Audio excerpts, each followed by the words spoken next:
Amy gets drunk. Amy's hungover. Amy's in recovery. All this and more on today's Brilliant Observations. Do, do, do, do, do.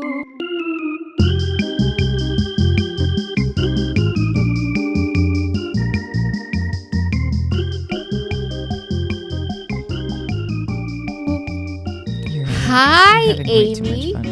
I am. I'm having a lot of fun with this. Do you want me to whisper? Stop. Do you want to do a whole ASMR episode of just whispering? Okay. Good afternoon, Melissa. Do, do, do, do, do. Oh my God. Look, dear listener, do you have a friend who, when they are hurting, you antagonize the fuck out of them and then bring them chicken soup? But there's no soup coming. There's no soup for me. I got a text this morning that said, bring me bagels with a tub of scallion cream cheese and plain cream cheese. Get it at this store. Get it now. And then a following text that said, fuck. Yeah, that was intended for somebody else. My son, who was upstairs. So, do you have a full house right now? I have a full house right now. So Rocco is back, and he made the bagel drop for me today under much duress, I might add. They're really having a good time with this. The children are really having a good time with my bad time that I'm having right now. So I overindulged in alcohol, I think. Imbibing. You imbibed generously. I did, and I don't do that a lot. And when I do over imbibe, it's usually up to a point, and then I'll stop, and then the next day is like a little slower. This was not that. This was a good old-fashioned what the fuck, right? And it had many contributing factors that were beyond my control and scope. It's not my fault.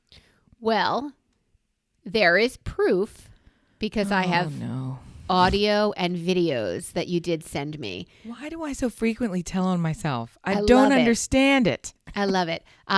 When we have enough Patreon listeners and supporters, we'll put that up on the Patreon wall. But I will tell you, my favorite one was the last one you sent that said, "I am in complete control of my sobriety." What did you say? I excel in this area. I don't remember. I don't know. I'm confident you don't remember. I am so confident. Let's set up some ground rules. Part of this, the biggest thing that you need to know is that no one in our entire outing was driving anywhere. We had children shuttling us to and from the first thing, and then we had multiple Ubers. The plan was to never, ever, ever once touch the wheel. This was also a much, much, much anticipated and planned birthday celebration at a very big deal place where all of the alcohol for that event was included. So it was just being poured. It was a pay one price for all four of you. And it's the chef's table. So the chef was there with us, and he kept opening these bottles, and we would taste them, and then the next bottle would come, and then you're laughing, and it's champagne also. But then here's this cocktail. And we of course started with cocktails, and I also had not eaten anything that day. So oh no. I had some things that I really wanted to get done, and I was the sponsor of this entire event. This was my gift to my husband. He wanted to go to this goofy thing, so I set it all up, and it took more than a month to be able to get the chef to do it and scheduled and all the rest of the stuff. So when it finally came around, I needed to get some things off my plate. So I ended up hustling around all day Saturday. I realized that about 3:00 that I had only had coffees, right, to get me, because you just move from one task to the next task to the next task to the next task. And Rocco was coming home that day. I mean, there's a lot of things. Is this his spring break? Yes. Okay. And that was sort of a surprise to us all. I'll get to that in a minute. So it was 3:00. We're going to a very significant event. And I thought, I'm not going to eat anything. I'm going to be tons of food all night long. So lo and behold, that was enough time for me to get dressed and then hop in the car. And then it was the first cocktail of many. So, and at the end of the night, when I think I called you, we were rejected by the scheduled Uber, which was not great. So we were in 20-degree weather outside where everything is closed, 45 minutes away from home. And the Uber that we had scheduled for the return trip said, yeah, guys, I'm not going to take you. I'm not going all that way. I'm not going to do a round trip at that time. So we didn't even leave our destination. We had to call somebody else and called one of the teens to come and get us from, one of our party. He was halfway to us and the other Uber showed up. So, it was now. Oh, no. Yeah, so we finally did, of course, get home and everyone's safe and everything. But it was a lot of open space and you're already kind of lit up and you're very cold. And then the bar is like, well, don't stand out in the cold. So then there was a lot of alcohol. Wait, so there was more drinking after you were rejected by Uber? I don't want to. I'm just trying to say there were some extenuating circumstances. And I feel like I was acting, perhaps you have the proof, like some kind of lowbrow, curb stumbler. And in fact, you had it all together. I didn't have it all together. These were $19 cocktails. Like, that's the kind of thing where it's like you're dropping a ton of cash and you're still. You better be drinking. Tripping like you tripping. You know what I mean? I don't know. It looked like a great evening. It was celebratory. And I'm here to tell you. Oh, my told God, me. the food. My God. So today. Yep. You are feeling the after effects of maybe over imbibing, yeah? I don't remember the last time that I've had a hangover. Yeah. I don't know if you remember them, and I'm just the only one that remember me having them. I don't. It's not the kind of thing where on occasion when you have too much to drink, a hangover is guaranteed. That's not really the case. This is a legit hangover. I woke up and I directed the child who is intended to be spoiled for the week. Get out of bed. I woke him. You up now. Bagels now. Go. I got the text. I need the bagels. They must arrive. I got the text. text. Be this type and show up. And so I Google the address and it pops up as the bagel place and I send it back to you and it says 7 hours and 8 minutes. And I said, I'll be there in 8 hours. Then we sat and watched 2 movies and drank coffee and ate bagels. Amy, yes, you ma'am. sat and watched 2 movies, but I happen to know that you and I both went to see the Batman this weekend. Oh my gosh, in heaven above and back down again and back up again is so good. What are your thoughts? I thought the movie was fantastic. I guess I'm really used to Marvel, right? And Marvel is the funny, quirky, teen, light, but also occasionally cerebral, like a very different animal than DC world, because the DC universe is dark and gritty and subterranean, and that's not a word, but it's noir. Do you know what I mean? Yes, absolutely it was very is dark. It's noir and very dark. And in Marvel, it's as if they start with the unspoken premise. What would happen in our regular world if a few people had special advantages? As opposed to the apocalyptic world that DC is really creating. They sort of start with this idea of what would happen if everything sucked all the time. Right. Darkness even fell for upon the the earth. Trying to help us. It's kind of biblical, right? It gets to that darkness covered the earth, and then a boy's parents were murdered. And so very different, but I did like it. I also saw The Adam Project last night. I saw that today. That's the show that I watched. I had to watch Drive to Survive because I'm married. So, you'd like to stay married. It's great. I mean, he's been, up around the clock and now he's rewatching it. You've got to see this. I'm like, okay, I do. And I'm watching it and I'm very excited. I'm super pumped up. Did you love The Adam Project? I kind of did. Yeah. I kind of did. I had no idea. It was just, you might also like. It popped up after Drive to Survive, so I was like, I'm not going to get up. And I'm here to tell you, this should really put the cap on the hangover pen.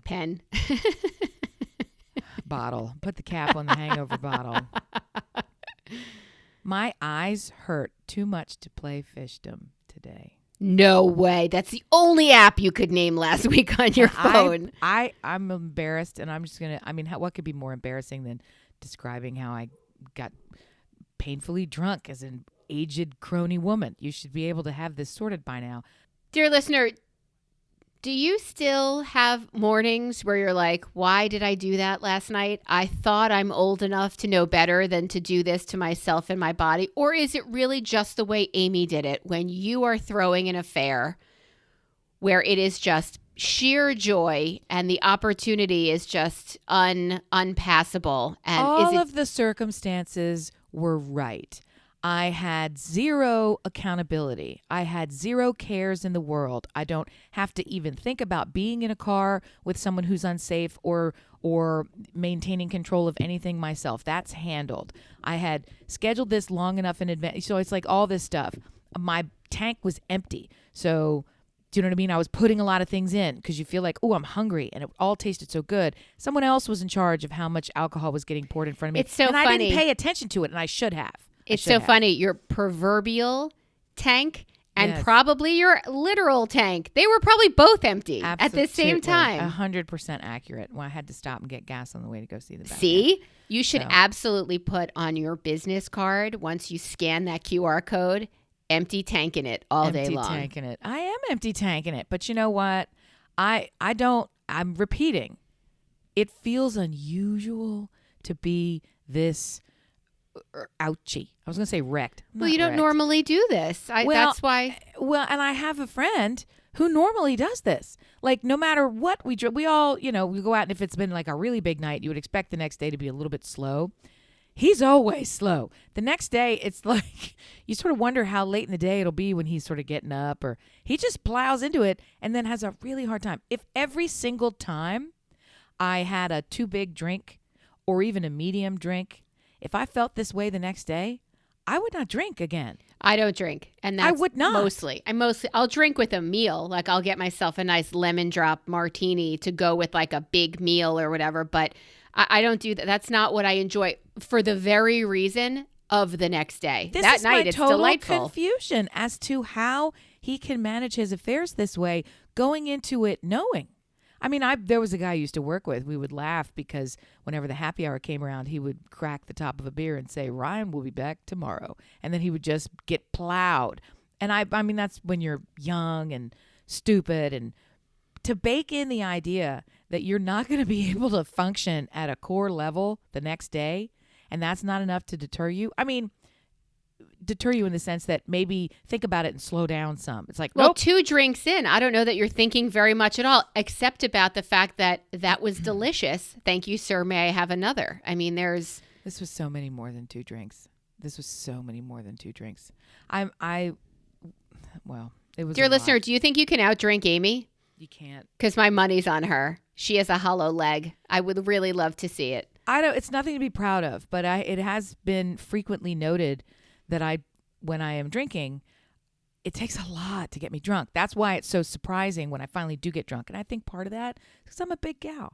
So, I go toe to toe with these big dudes, and the women have one drink and their bodies are just so much smaller. Do you know what I mean? There's nowhere for it to go. Mine gets all soaked up and saturated. Anyway. Yeah, you also didn't eat, and that's never a good formula for. No, and it was cocktail,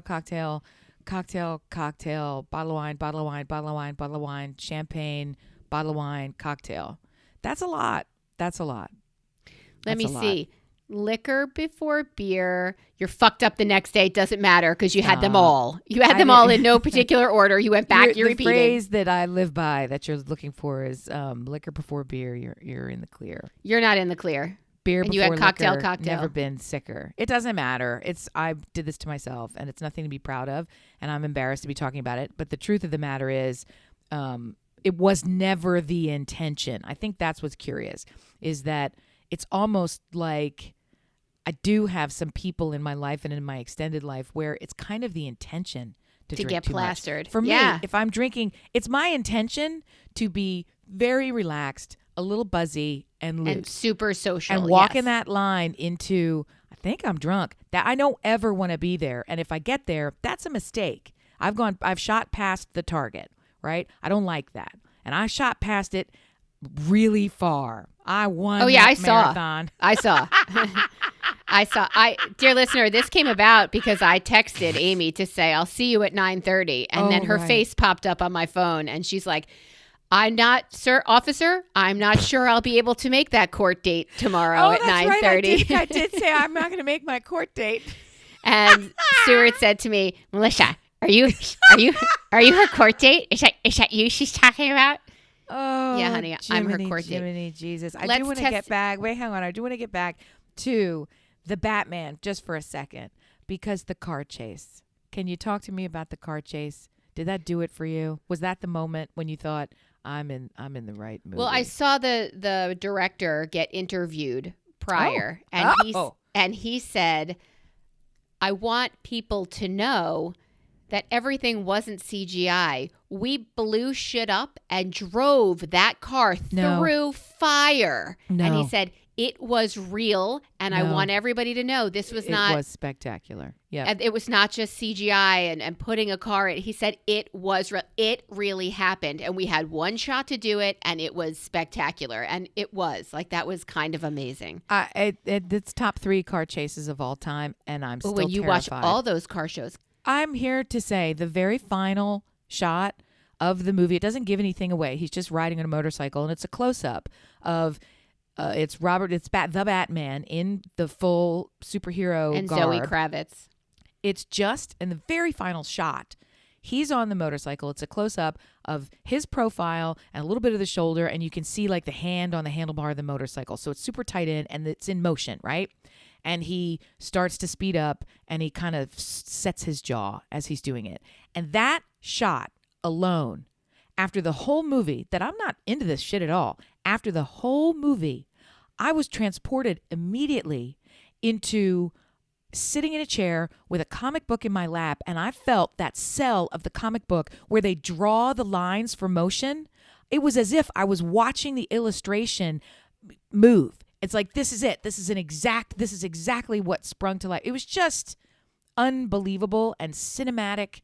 And some of the shots in the thing were so visual. There's one scene where he's got a flare and he's kind of walking and it's all dark. So then his cape that was goes out amazing. Very graphic. That took graphic me to a in the scene. Graphic art sense. So this was an art film, right? This it was was an art absolutely. Film. This was not. I don't love DC because they're mean. They're just too. They're sinister. They're not. The evil is too hard and it's too scary. All the villains are just really, really too tough. It's too much of that. And this one played in that area, but really it felt more like play. They didn't as much as it was gross with the killing and the mental torture, they didn't linger on it. They didn't turn all that into a moment that they want to show you and show you and show you again. And the flare was like hope, and people followed the flare. It was like very symbolic. It was very much, like you said, an art film, and it was really totally good. Worth seeing. Totally worth seeing. You should definitely go see it. Totally too long. Totally worth seeing. Yeah. 3 hours and 55 minutes, and that's not including your trailers that came for 7 hours before. And if, God forbid, you just hang out to see if there is an after scene. Brian? I'm looking right now on my phone for a 30-second timer because we're going to give you and your addled brain, your lubricated brain, your recovering brain, 30 seconds on the clock. I might be like Johnny on WKRP and do so much better than when I'm normal. Yeah, okay, bring it. Let's see. I have zero expectations. You have once mentioned several times, it wasn't once, that you have every subscription, every single streaming, blah, blah, blah. I would like you for the next 30 seconds to name every network that you can. Go. HBO, Cinemax, Showtime, Hulu Plus, Disney, CNN, Fubo, ESPN, and all the permutations, BBC, NPR, let me see, HGTV, NBC, ABC, CBS, Comedy Network, CW, Fox, and all their permutations. Stop. That's 18. That's better than you've ever done on anything you've ever done with me. That's amazing. Maybe I am Johnny Fever. You Dr. Johnny absolutely need Fever. to spend your day in No. recovery No. from now on. So, All over the internet and the world, there is a massive debate right now. And I would like you, having no information whatsoever, but you know confidently. My favorite position. I already have an opinion on this, by the way. All right. Well, I don't know what it is. In the world, are there more wheels or doors? Oh, fuck. Wheels or doors? I thought this was going to be a real thing. It is a real thing. It is everywhere right now, and the debate is fire. Well, I want to do some full disclosure. So Paulie asked this in our house, and I gave a full-throated, confident, correct answer. Shit. Yeah. And of course, I was challenged, nay, threatened by the gang of dopes who also live here and try to think that they somehow are correct. And I know that they are not. My answer, of course, was wheels. And the whole rest of the world wants to say doors because they're turning into asswipes and saying, cabinets have doors, do, you know, and all this other stuff. You know, and I'm like, really? Really? A window is a kind of door. Yeah, it's like, shut up. All right, I'm going to stop you at the window ludicrousy. Whatever. I made that one up right now. There's a cabinets have doors. Houses have doors. Door. Guess what? Houses have wheels. Chairs have wheels. Cars have wheels. 18-wheelers have 18 fucking wheels. Don't reinvent the wheel. There's lots of wheels in our lives. Fucks.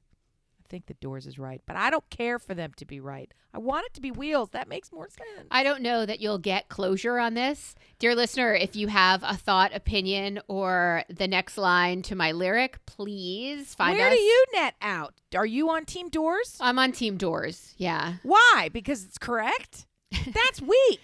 I'm in a room right now that has 4 doors. Yeah, I've got 17 wheels in here. No, you don't. I do. No, you don't. There's 8 on the 2 chairs. I'm sure there's wheels in the form of discs and there's CDs. I mean, that's a wheel. There's a typewriter. That's got wheels on it. Okay, so your issue is a window's not a wheel, but a typewriter is a window's not a door, but a typewriter is a wheel. If we're going to be using cabinets as doors, then I think a functioning gear counts as a wheel. It's a disc that goes in a circle in a motion. You know it's not a wheel. I do know it is a wheel. I know a cabinet door is not a door. It's the face of the cabinet. I think Amy. Oh, no, she's moving on. I am. Amy, comma. Melissa. Now that I have the serious Amy who's not like. Oh, no. Right. Have you engaged in dirty talk in your past? Sure. Yeah, of course. Yep. Does it surprise you, work for you? Is it in your regular, I card feel like shuffle? An idiot when I do it. I do it. Well, I mean, I'm too tired to actually. Do you do it jokingly? No, it's not a joke. I mean, I don't want to give away all my secrets, but here we go. I'm too tired to have any kind of artifice. Filter. So, yeah, no filter. Yeah, like I really have one anyway. So the truth is, it happens naturally. That's my flirty response, is to, and not crude, just to be like more than innuendo, right? In a place where lots of people can hear it. And there's that kind of shock and attention value, and it gets a reaction of arousal. So, I mean, I know that, and I don't limit this to my lover. I just do this. That's my move. So once I've started having a little bit to drink, look out. So it's happening, and I know I do it. If it was the case where you're in the moment and trying to, I don't even want to say trying to make something happen. It doesn't happen naturally. And if it was going to start happening, 9 times out of 10, I will bust up fucking laughing if you want to pull that stupid. I mean, nobody's doing it. You got to be a thoughtful practitioner to be able to get away with that shit. It's difficult for men to be sexy and believable. Do you know what I mean? As a dirty talker. As a anything. It's I'm saying, dear men, so sorry. Love you. I'm saying there are a lot of idiot-looking men who have like sexiest man alive photo shoots, and I mean, it's so much easier for a woman to be photographed or to in any of that. Just try and picture a dude in that same circumstance. A lot of times they look idiotic. I mean, you pictured like even the JCPenney pose kind of guy. Like you often come off like you're trying too hard. Like it's just it's a kind of, there's an archetype where you almost believe that it happened organically and naturally, that they didn't know that they were this sexy and it just happened, right? The second a guy starts trying to pose for you and peacock for you, they either come off looking like a raging douche, an idiot, or James Dean. Like it's just, there's nowhere in between. You've either got it dead on. Like who's that one? Is it Tom Hardy? They have a picture of him coming out of a Five Guys, and he's standing there with his big coat and a dog. And I'm like, yeah, that checks out. That works. And then, or guys when they do the suit photographs, sports figures and stuff. Sometimes they just look stupid. I don't know. I don't feel like you're coming along with me for this. No, well, my question really is, at what point in your relationship do you introduce dirty talking? I just felt like you took a dog leg there for a second. My point to you is dirty talk is another one of those skills that you have to, as a dude, you have to be on it, or else you are a creep, a predator, a mood killer. Okay. Like there is no room. That's what I was trying to get at. Like if you don't hit right on the head, and even then it's still like, is this okay? I don't know that this is the kind of thing. That's kind of gross. With a woman, you could say or do anything at any point, a woman. And I feel like it's game on. I mean, there's just the bar so much lower. So I don't feel like it would be, I don't know. It's hard for me to say because I've been in the same relationship for a million years. Yeah, I thought about that when I asked you. I'm like, when would she have been with a guy who took a dog leg that way to say? No, but I mean, for some people, they get stuck and they feel like they can't do new stuff. That ain't me. But I'm just trying to say there is some sort of, any deviation from what you're normally doing, you're going to get rejected. There's a risk that you'll get rejected. I get rejected all day long about everything. So that doesn't really stop me from, well, that didn't work. That's on my business card. That right after, yeah. I don't think there's anything that I would request or do or whatever where my partner would say, yeah, I'm not doing that. I'm out. Like I'm pretty sure he's game for anything that I'm willing to try. Well, congratulations. But I did have a boy that I used to date in Manhattan when I was living there who opened that door way too soon. How was it too soon? Were you still at the restaurant? We were at a bar. Oh! Wow. We're at a bar, and I was. That seems like the right time. Facing the bar. Super attractive guy, right? But how dirty was it? Maybe I don't know what you're really saying. Go ahead. I'm leaning against the bar. This is after work. I'm still in a little nicer work attire because I knew I had a date afterwards. And I'm leaning up against the bar to get the bartender's attention. Over here, I need a cocktail, please.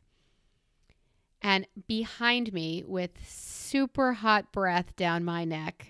Oh my God, I'm going to throw up. Super hot breath down my neck. Throw up is the thing that we're looking for. I hear and feel him whisper in his very deep voice.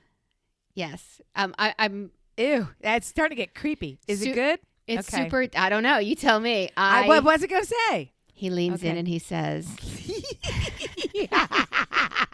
I'm sorry. I'm 12 years old. I made you giggle and I didn't even tell you what he said. I want you to know it's taken like 23 years for me to even say this out loud because I can't. Come on. Hot breath. Back of the neck. Yikes. Okay. What's the... Ew. What did he say? Deep voice. Remember, super handsome guy. I want to taste your hot, wet, dripping pussy. What? Oh my God, I would laugh my fucking head off. I froze. I froze with this beautiful drink in my hand. I think it was Sex in the City days, so maybe it was a Cosmo, maybe it was just a martini. God. And I tossed it back as fast as I could. I drank that martini. And I said, 10:15? Is it 10:15 already? Oh my Got God. to go. Amy, I was unprepared. I It don't was know how too you prepare soon. for that. It was too soon. We were in a bar, and No, that's pretty good. And That's pretty good. I felt it. I felt it behind my ear, down my neck. I venture to say in other places all as the way well. down to my toes. Yes, And I yes. started like reverberating. I was like, my God. what the fuck? And maybe not as mature as I am now, where I said, I've got to go. I think, you know, in cartoons, when you see their legs just go in circles and all of that dust forms around them, and the next thing you know, it's just dust and no character. He was left literally in my dust. Oh, you left him. Oh, yeah. I misunderstood everything. I thought you said, get this drink in my body. You're coming with me. No, Let's go. I was, again, a little immature, but also unprepared. I was very unprepared for. So it freaked you out to such a degree that you were like, pass. And we're done gone. here.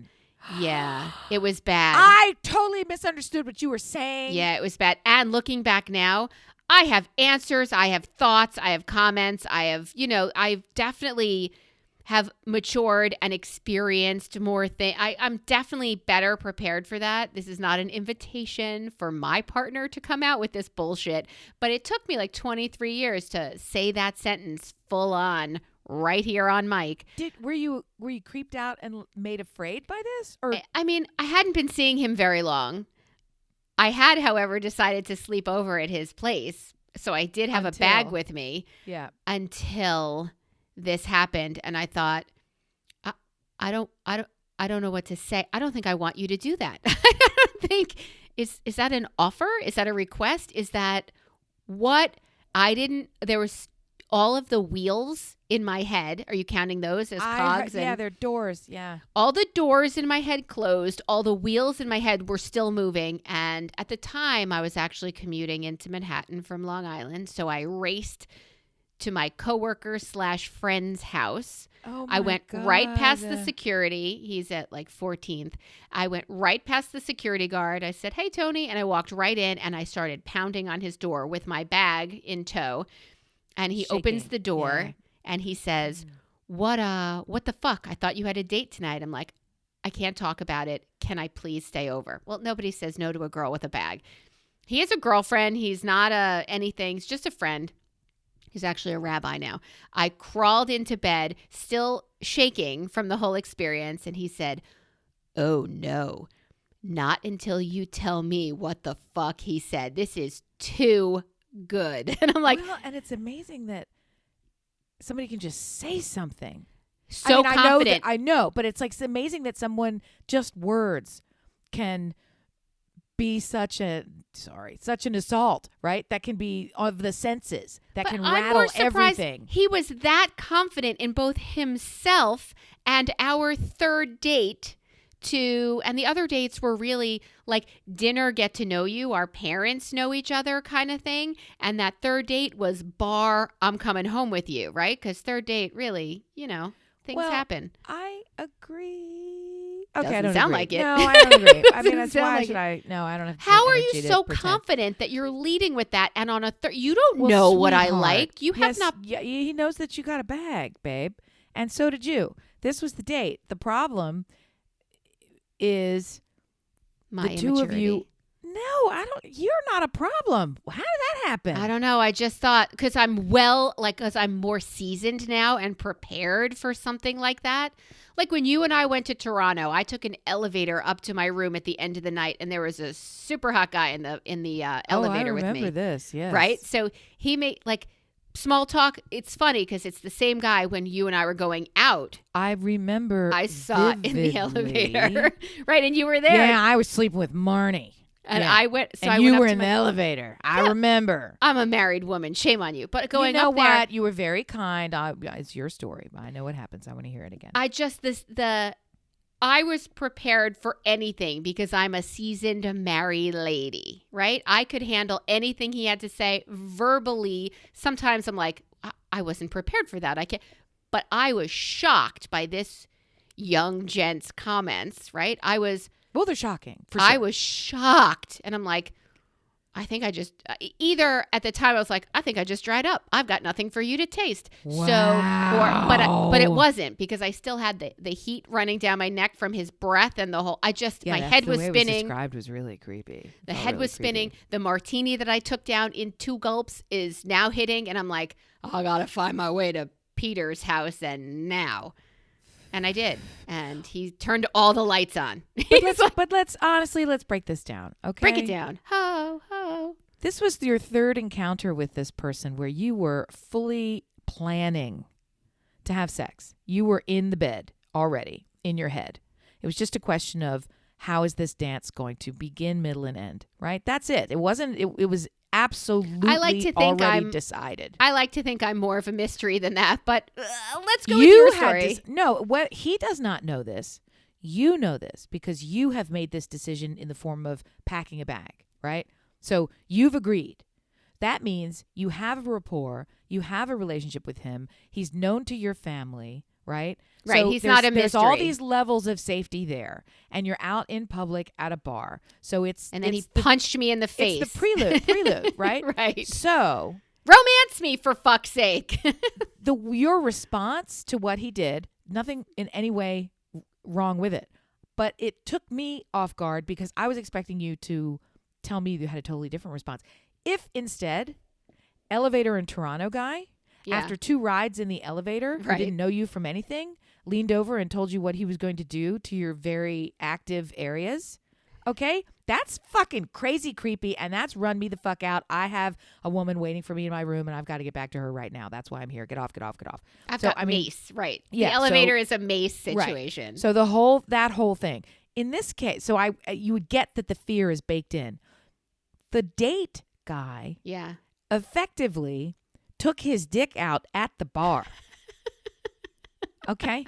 And I can think of some circumstances and some bars where that feels like a green light. So that's why I was like, oh, okay, we're gonna get some kink on? Got it.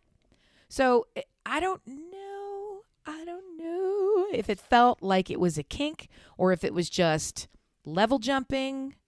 It was definitely level jumping. It's 100% level jumping, but sometimes that directness is what it takes. Works. I mean, sometimes it does, but the whole thing with the breath, I mean, just the notion of some. I mean, it was a full scene. It was a crowded bar. I'm leaning up. He's behind me. He thought he was in a fucking movie, and he probably wasn't, good looking enough to pull it off. I mean, there's part of that too, where it's the whole package has to be together. The confidence to back it up. The ability. How do you get that confident? Like, obviously, this has worked for him before. You don't just it didn't jump work that into night. maybe he's still waiting for the first time.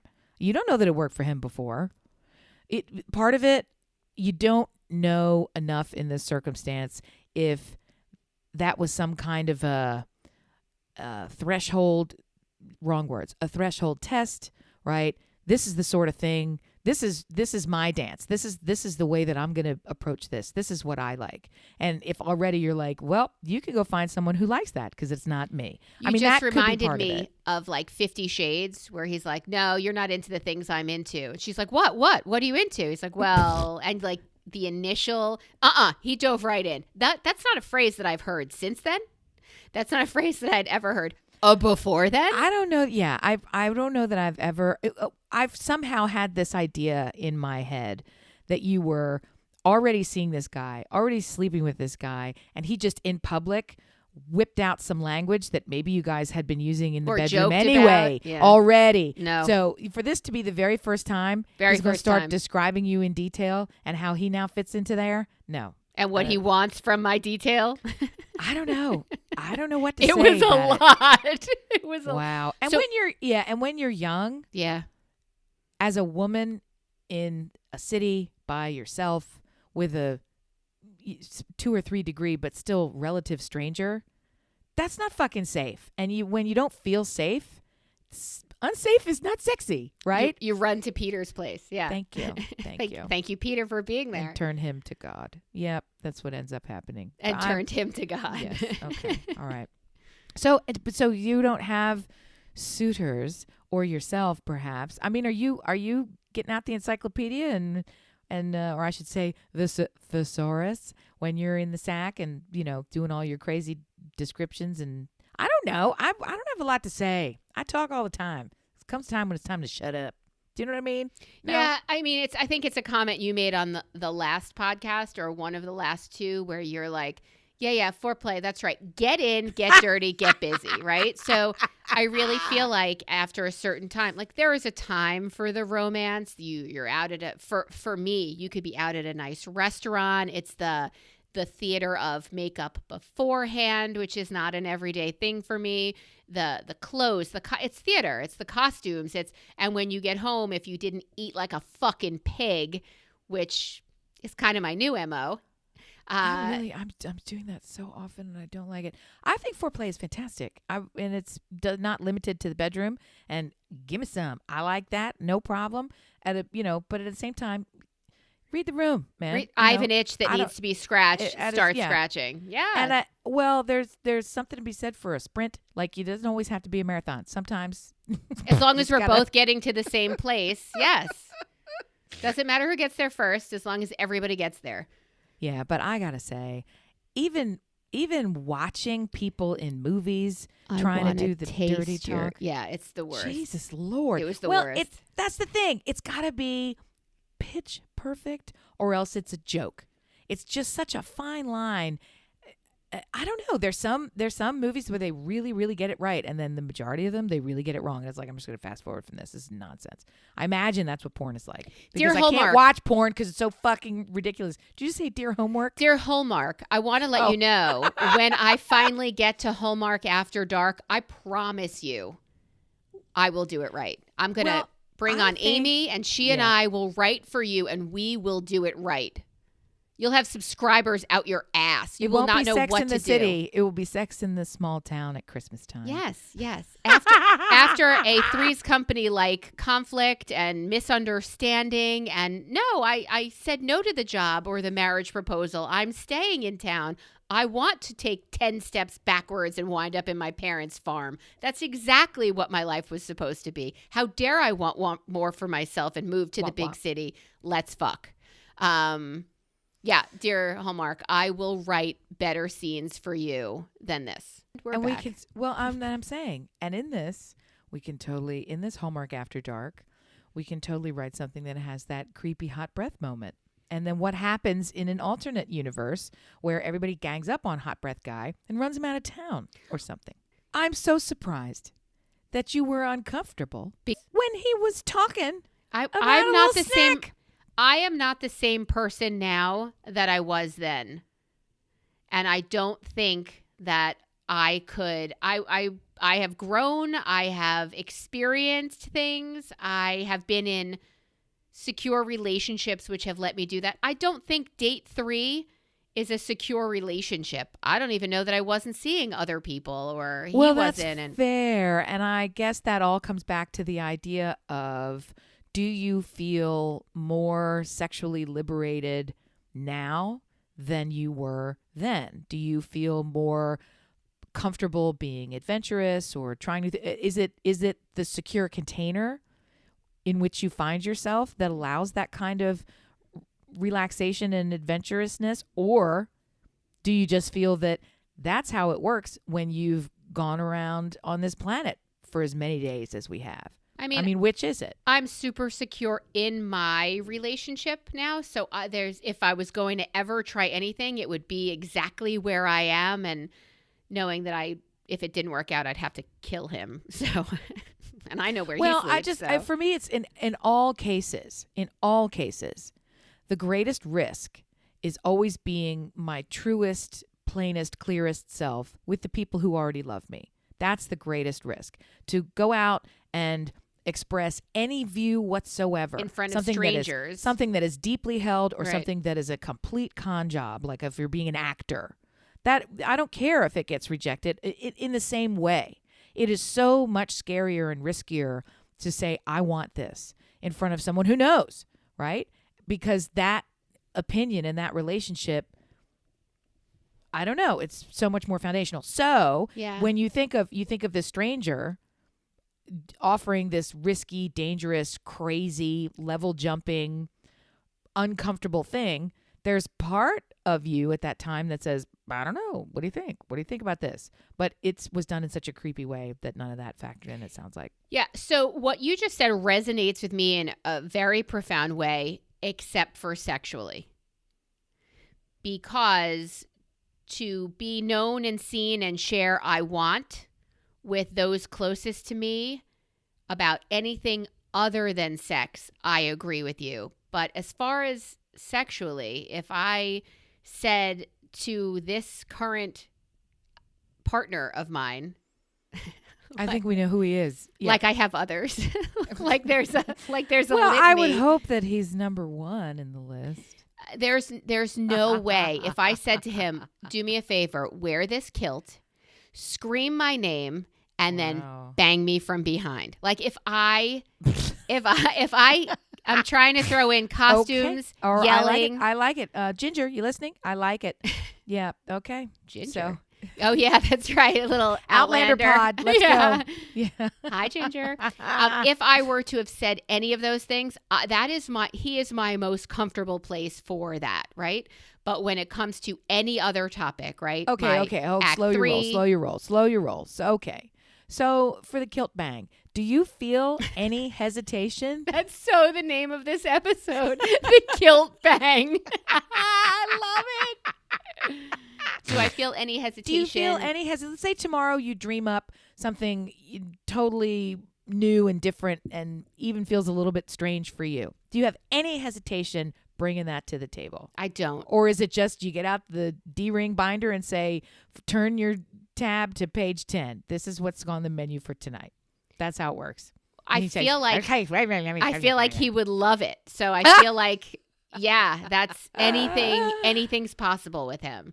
But I'll say it again. Congratulations. But I don't feel that way when it comes to things I can do and my hopes and dreams and thoughts and things like that. I think those are more personal. And if I came up with something sexual that includes someone else, I mean, I don't think my partner has any limits in anything he does. I mean, maybe pull-ups, but other than that, I don't think there are any limitations to what he can do. So the Kilt Bang is an option, or tab 3 under purple. I think he would so completely disagree with you and reject that. I think that's so fascinating. So he is wildly successful and hyper accomplished and motivated, driven, and fantastic in every way. It's not about that. But I still perceive him without any evidence. We've never discussed this. Yeah. I don't have, this is just my complete blanket opinion based on my own ass and pulling it out. Yeah. That he, like all others, has an upper limit problem where he gets to a place and starts to think, I don't know if I can go past this. I don't know if there's more. Well, let's find out, dear listener.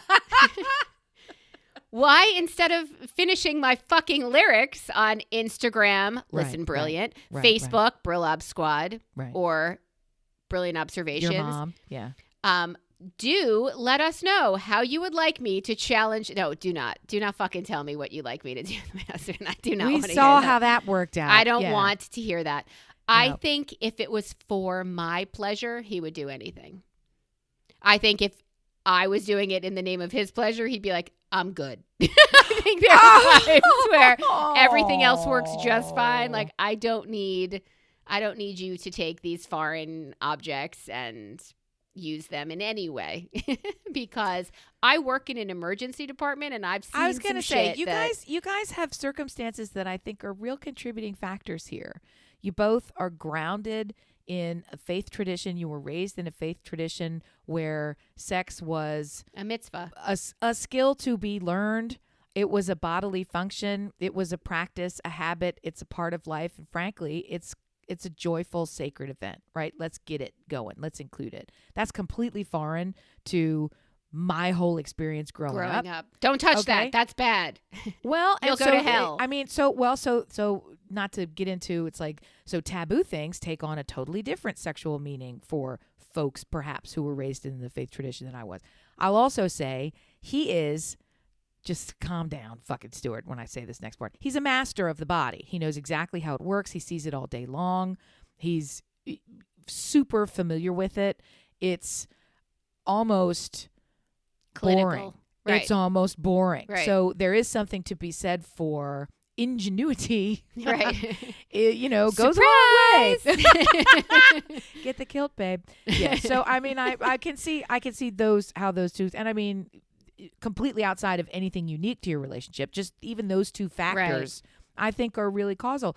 And what I meant with this upper limiting problem, when you're describing, if I'm not talking about the bedroom, yeah, I feel palpable risk in being seen properly. Correct. Right? In everything, yes. And I feel like he has, as we all do, there in every aspect of his life, there will be a mental hesitation. And the only question is, how does he address it? As he gets past it, right? Does he overcome it, or does he not get past it and he simply does it anyway? I mean, that's another strategy where you do it uncomfortable. You do it, Well, how does your husband get past it? Having upper limit problems?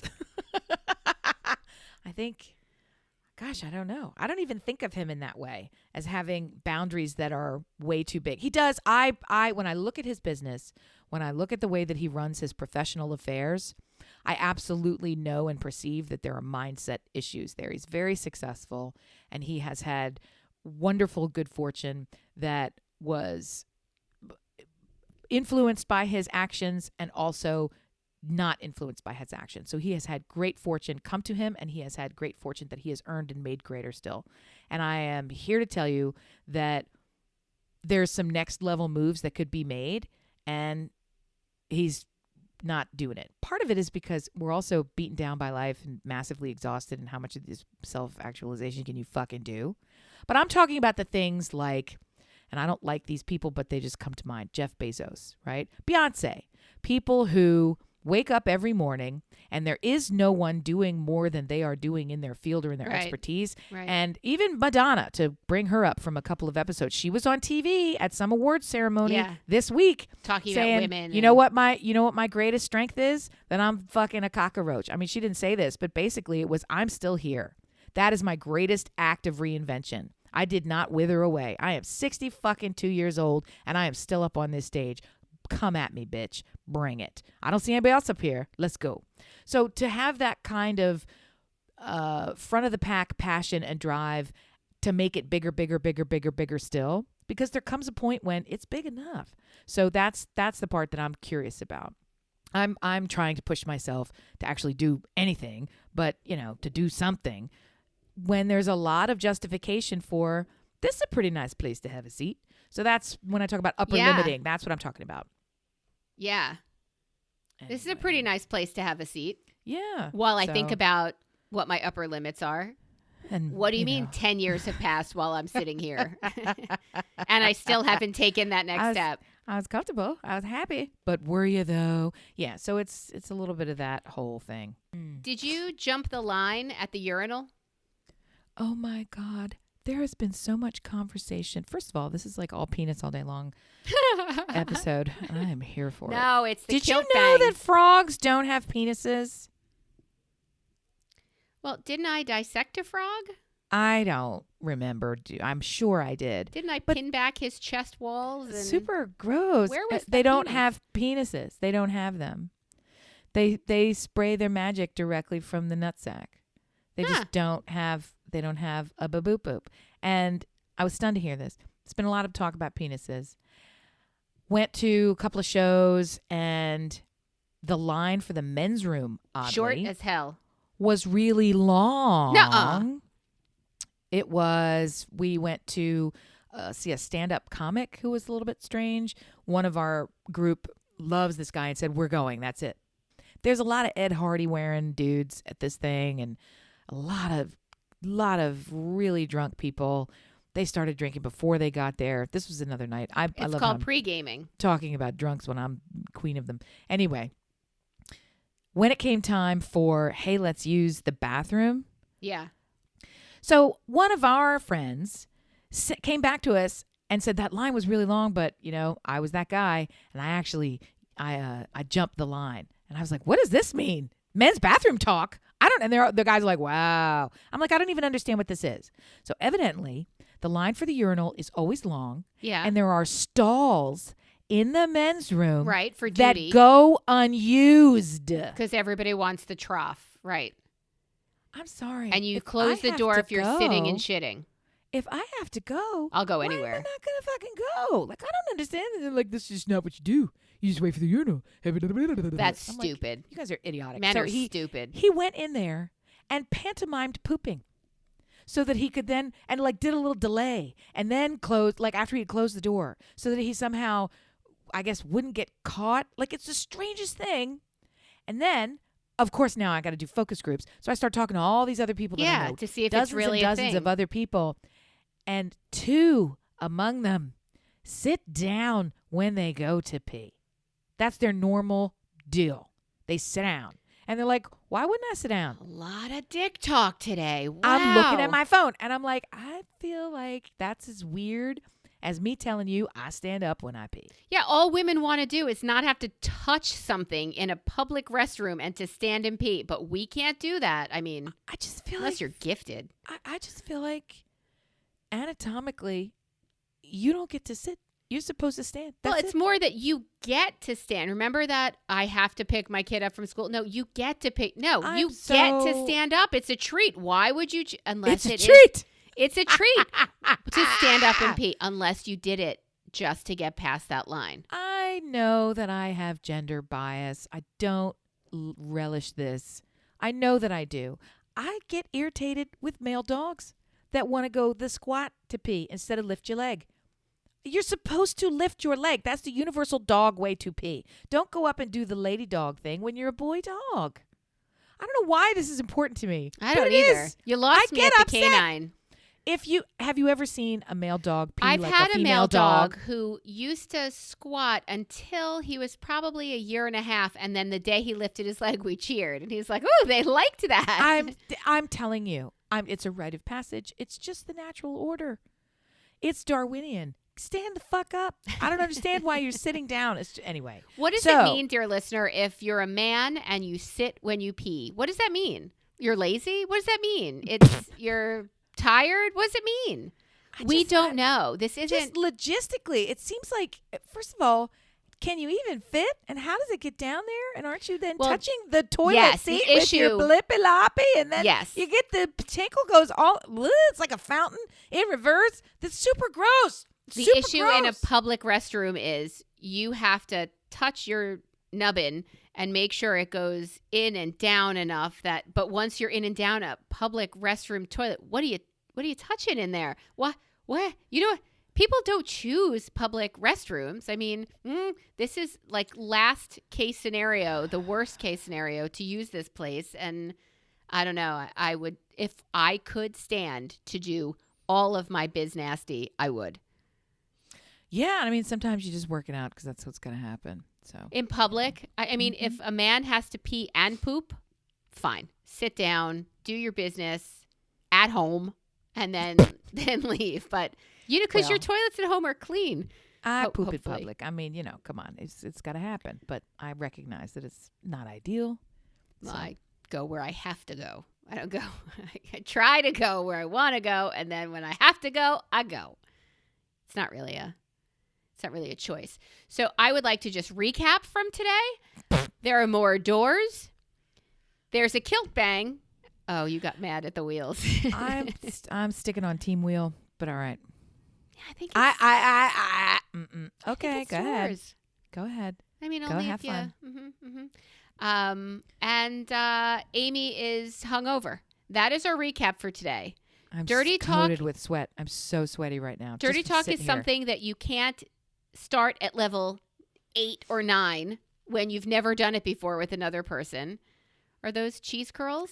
Yes, I brought puffed cheese curls to try and get me through this podcast episode. That's when you know somebody. You is haven't hungover. eaten one of them. Well, I can't eat when I'm on pod, but they're my support curls. So, dear listener, what you don't see is that Amy brought the tiniest, beautiful, tiny little bowl. That is not the size of a bowl that I would use for cheese curls. Come on. I would use a bowl that's akin to a mixing bowl. Because she has maybe 8 cheese curls in there. Yeah. How many are in give there? Give or take. 1, 2, 3, 4, 5, 6, 7, 11. Yeah, that's not enough.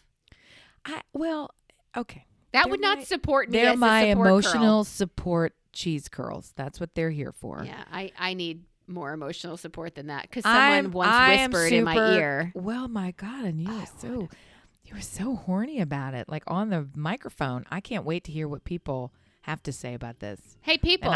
Yes. If you've got something to say, brilliantobservations@gmail.com is how you let us know your thoughts. Or head right over to Facebook, Brilliant Observations or Brill Obs Squad. And do your dirty talking in public. Tell us your stories of dirty talking, successful and unsuccessful, and we will flip this show into a sex show in no time at all. We love that you came out or stayed in or hopped in your car and listened and downloaded. And we appreciate you and we love you and we look forward to next week where we can annoy you again.